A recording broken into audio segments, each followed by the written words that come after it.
Hey guys, Cooper Carter here, and this is the JP15.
So as I said, this is the JP15, the latest from Ernie Ball Music Man in their John Petrucci Signature line of guitars. As you can tell from the intro video, there's both a 6 and a 7-string version available, but other than the differences that come from having a 7th string on a guitar, the two models are essentially identical.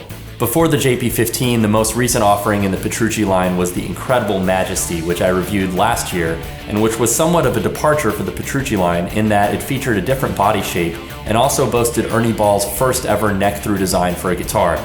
The 15 is somewhat of a return to the form established by the JP's 6 through 13, but with some serious updates. Most importantly, and probably most noticeably, this is the first Petrucci Signature guitar to feature a roasted maple neck and top. Other JP guitars have featured ebony or rosewood fretboards, and the change to maple here is readily apparent when you're playing, but also obviously it looks amazing.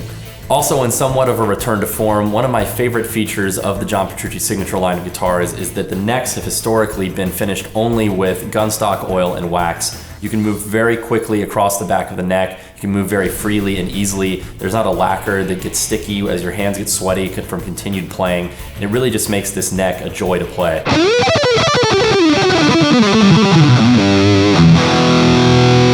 And like all the other JP guitars other than the Majesty, it's a bolt-on neck with 5 bolts for absolute stability. Another one of my all-time favorite features of the JP line makes a return on the 15, which are the Shaler locking tuners. Putting these tuners on a guitar just really speaks to Ernie Ball's attention to making a guitar incredibly easy and to use and very reliable and also rock solid. With the locking tuners, this guitar very rarely goes out of tune. In fact, when I received this guitar in the mail, it was perfectly in tune when I took it out of the box, which is something that I've noticed with a lot of Ernie Ball's guitars. Also, I'm sure a lot of you will agree with me that the worst part of being a guitarist is having to change strings. These tuning heads make it an absolute breeze to do that. You don't even need a string winder. It takes about 5 seconds to swap the string out and another 5 to tune it up to pitch. This can really save a ton of time when you're changing all of your strings at once, but also if you break a string on stage or in a rehearsal, you're back in the game incredibly quickly. You just feed the string through, lock the thing, tune it up, and you're done. The other crucial aspect of this guitar that I think really is a game changer as far as the tone of this guitar versus some others in the Petrucci line is it is a full mahogany body, and it's the first John Petrucci Signature to feature a full mahogany body other than some of the Koa BFRs. Other JPs have incorporated mahogany into the bodies, usually in the tone block, but the main wood has almost always been either basswood or alder, and having the main wood be mahogany makes for a fundamentally different guitar tonally. I think mahogany has an incredibly broad spectrum of tone available, and it accentuates highs when it needs to, mids when it needs to, and lows when it needs to as well. I really think it gives you a really broad palette to pull from, and it makes a thick, creamy tone that at the same time has a nice cut to it.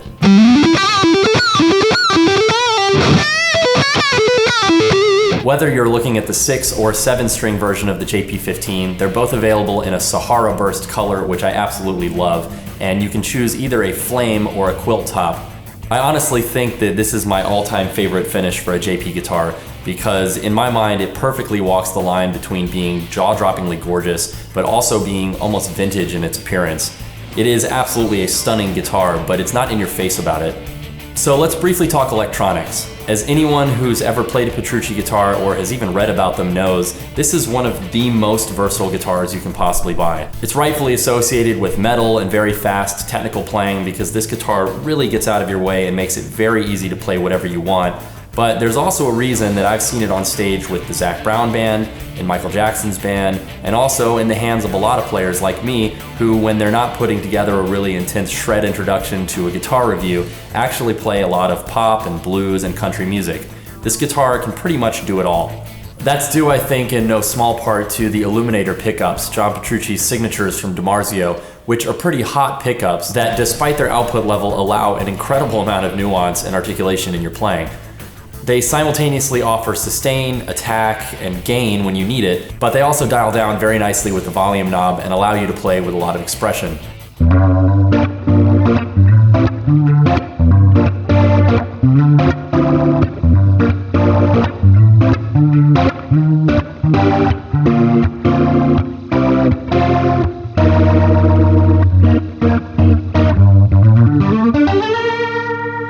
So despite their high output level, they're equally suited to all the tones, running the gamut from very clean to slightly overdriven mid-gain sounds to very overdriven rhythms or leads, and of course, high-gain tones.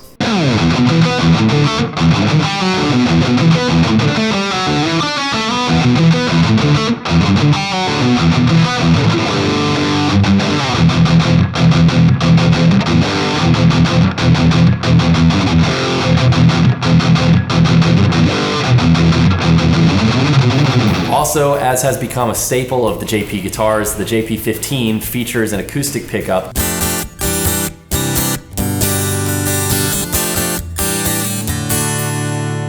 inside of what I consider to be the industry's absolute best tremolo system.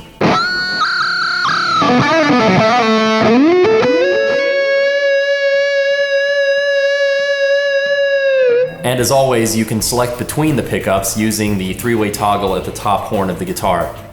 You can select either magnetic only, acoustic and magnetic blend, or acoustic only, and you can send both signals, either combined or individually, out through the stereo output jacks using either a single stereo TRS cable or two standard TS instrument cables. The 15 also sees the return of the JP13 and the Majesty's active gain boost, which is user adjustable up to 20 dB of gain and is easily accessible via push-push by a quick tap of the volume knob.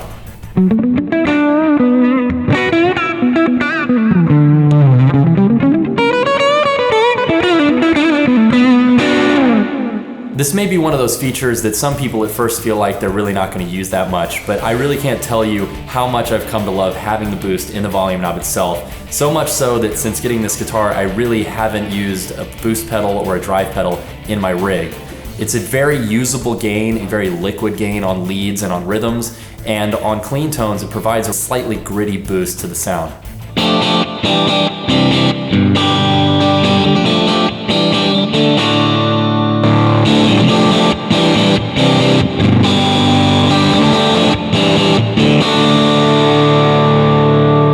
Finally, as with other recent JP models, the 15 features a push-push tone pot that accesses a coil-tapped pickup position, bringing the total number of magnetic pickup sounds to 4. So, enough talk, let's hear how the JP15 sounds.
I think it's pretty clear from the rest of the review what I think of the JP15. I am really enjoying playing this guitar, but I'm going to take it one step further. I have played every Petrucci Signature model since 2007 when I first got my JP6, and I've played a lot of the other Ernie Ball models as well. I think this is my absolute favorite model that Ernie Ball has ever released.